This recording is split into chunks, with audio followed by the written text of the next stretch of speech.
You're all going to need some props for today. We need to make sure you each have 2 plates, at least 2 plates, and one marker that works. So does anybody not have 2 plates? Anybody not have 2 plates? We could get some kids with some young legs to run them over to you. Ellie, can you do me a favor and bring 4 plates over to this family right here? Oh.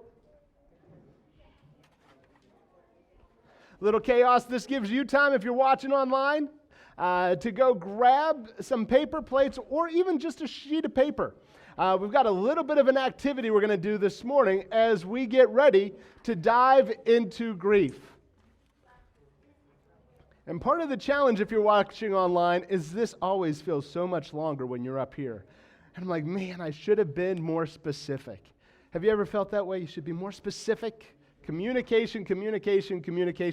Hey, as you guys are finding your seats, and if you're still online, here's what I want to ask you to do. With one of your markers, I want you to do me a favor and draw a big old happy face. Draw a big old happy face on one side of a plate.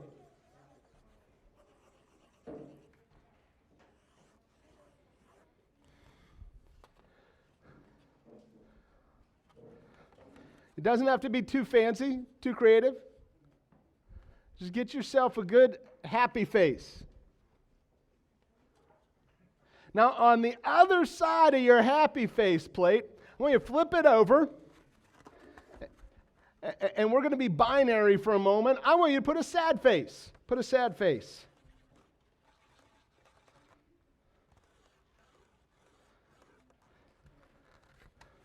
So we got happy face on one side, sad face on the other. Now you're like, really? This is what we're doing in worship this morning? Believe it or not, I think this could be a hugely profound message for you. I know it's silly. We're going to have some fun with it. But I think it could be a hugely profound message for you, because while you got your binary plate right now, one side is happy, one side is sad, I want to remind you what we're doing and where we've been. First off, the way we're doing these message series is just a little bit different. We're going to do this in 3 parts. And so you're going to have an opportunity to sort of process what we're doing and kind of have a conversation with God all the way through. But secondly, and most importantly in this, as you're having your conversation with God, we're going to touch on a very heavy topic. We're going to touch on grief. And grief is something we so often and so persistently try to avoid. We don't want to deal with grief. We don't want to deal with the pain, the hurt of loss. But not all grief is bad. Grief can be good. And what we said last week is that grief is good. Grief is good when it reminds me that I need to be made right with God. Grief is good when it reminds me that I need to be made right with God. We remind ourselves that we were made for Eden. This is not the world we were made for. We were not made to experience death. We were not made to experience grief. We were made for Eden, and yet because of sin, because we wanted to be God rather than worship God, rule over God instead of be ruled by God, we broke away, we sinned, and in the process we lost Eden. We lost that privilege, we lost that home.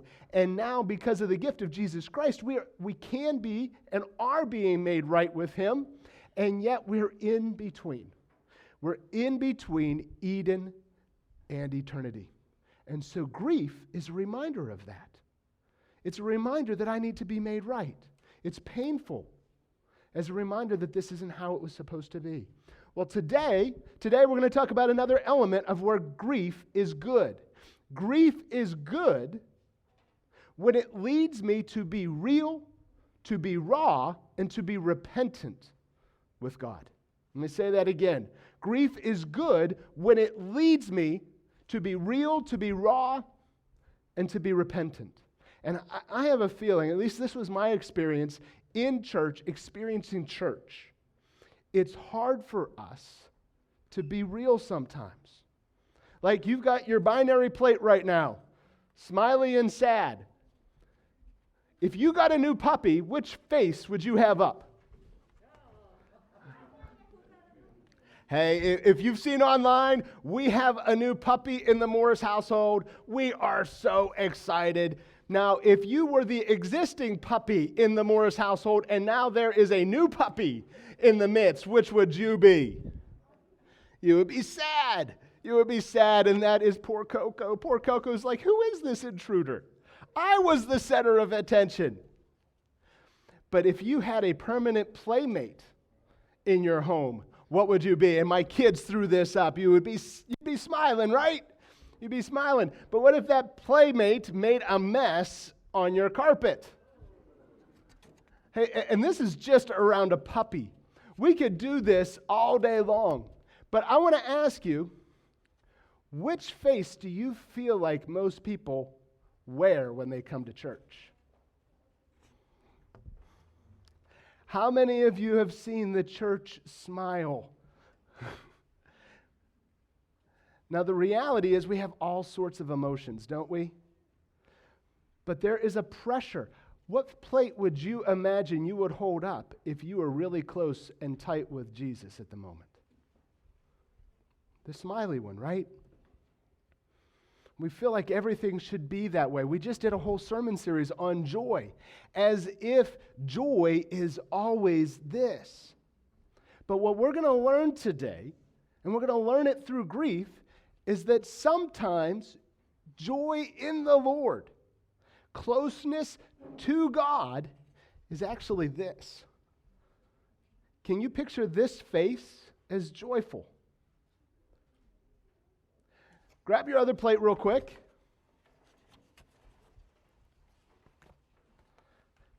And I want you to draw what praise looks like. Praise. Make a face of praise. I know that's a weird one, right? We're singing songs, we're close to God. What does that face look like?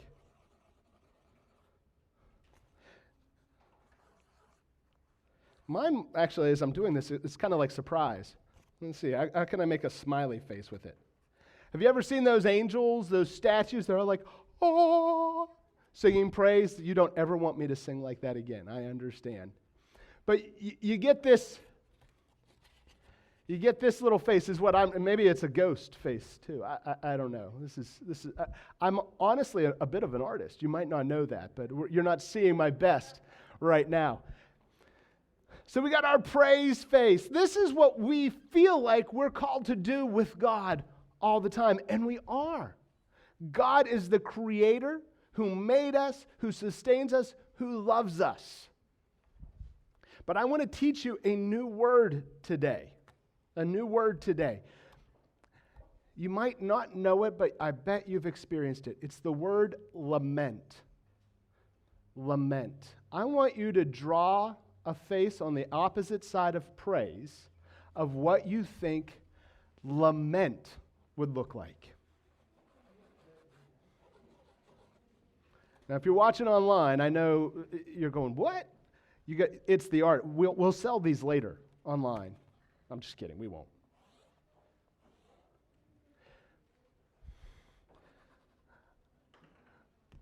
And see, we got the eyes are straight across. Mine's weeping. Mine's weeping. How many of you guys have a weeper on you?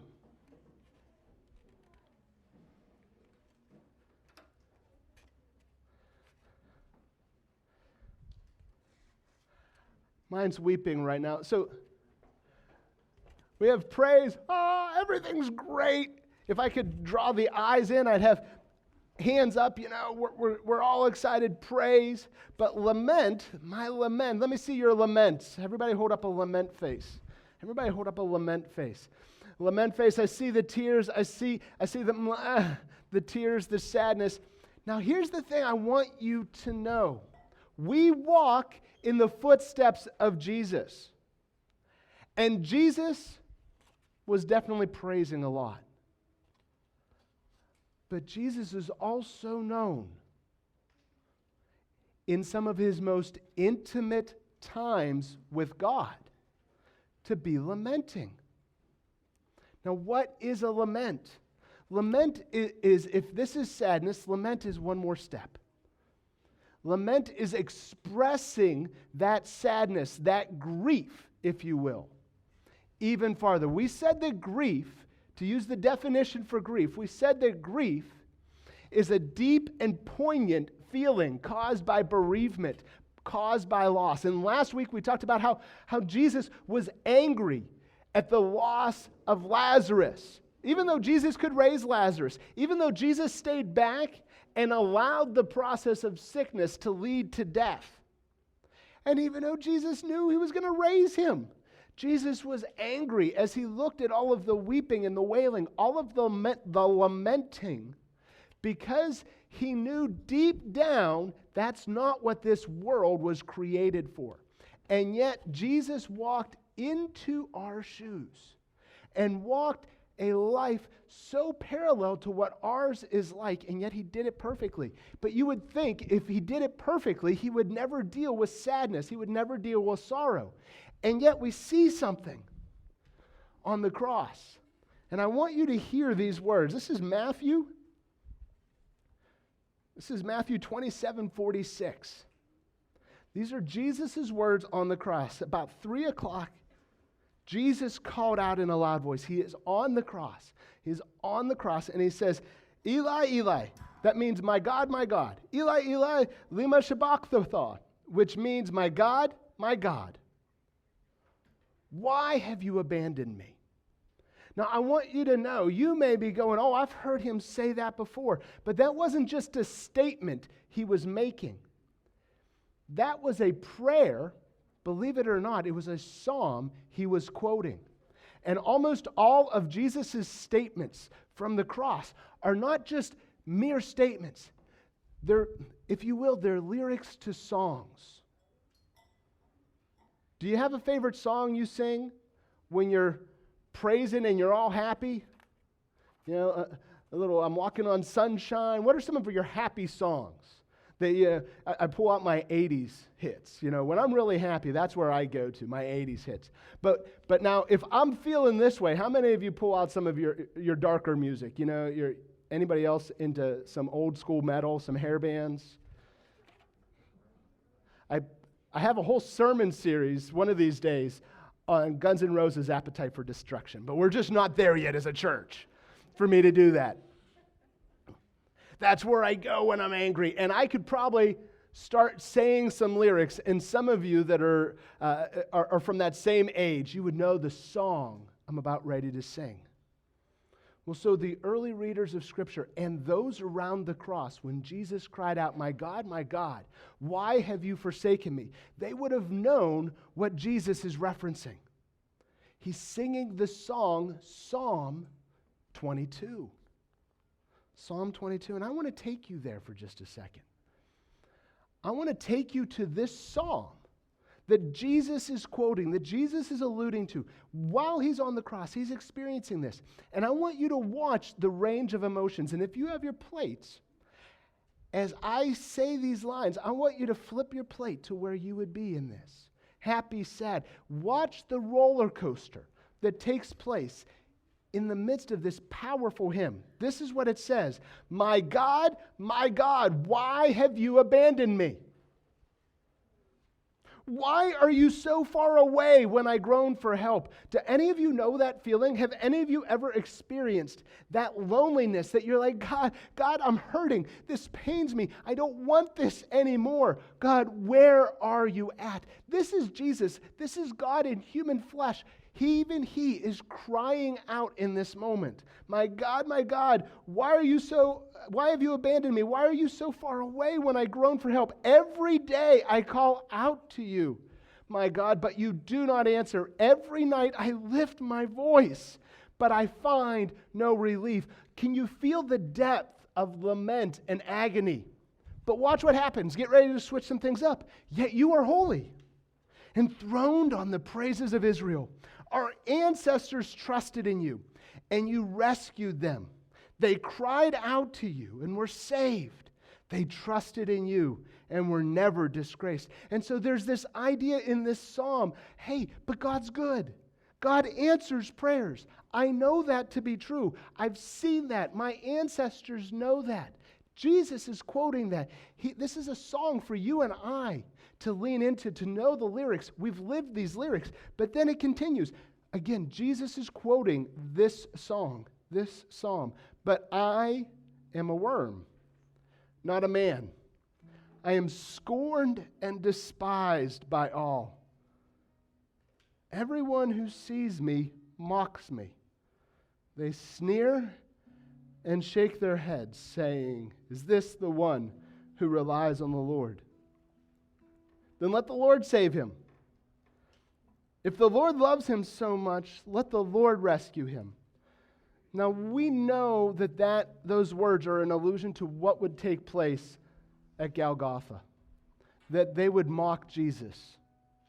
That they would say, hey, if you are the Son of God, then come on down, heal yourself. But the thing is, this is a song for you and me too. We are invited into a lament. A lament is a deep expression of the grief of life. And out of 150 odd songs in this book of Psalms, 30% of them are laments. 30% of them. It's a recognition that for followers and lovers of God, those who God loves, that to be real is to be on an emotional roller coaster at times. That we don't have to have just our smiley face. That we don't have to pretend that everything's good. That you can shed a tear in prayer. You can even say, God, where are you right now? And you would be walking in the footsteps of Jesus. Because life between Eden and eternity has a lot of this, but also has a lot of this. And if you want to draw near to God, you need to know that you are invited to be real. And so I want to pause for a moment and I want to ask a very simple question we asked last time. What has grief stirred in you? And if you want to look at the plates, you can look at the plates. If you want to close your eyes and just have a moment of silence with the Lord, I want to invite you to be real for a minute. Because we're going to find at the end of every lament is a moment of repentant hope. And so I invite you now to be real.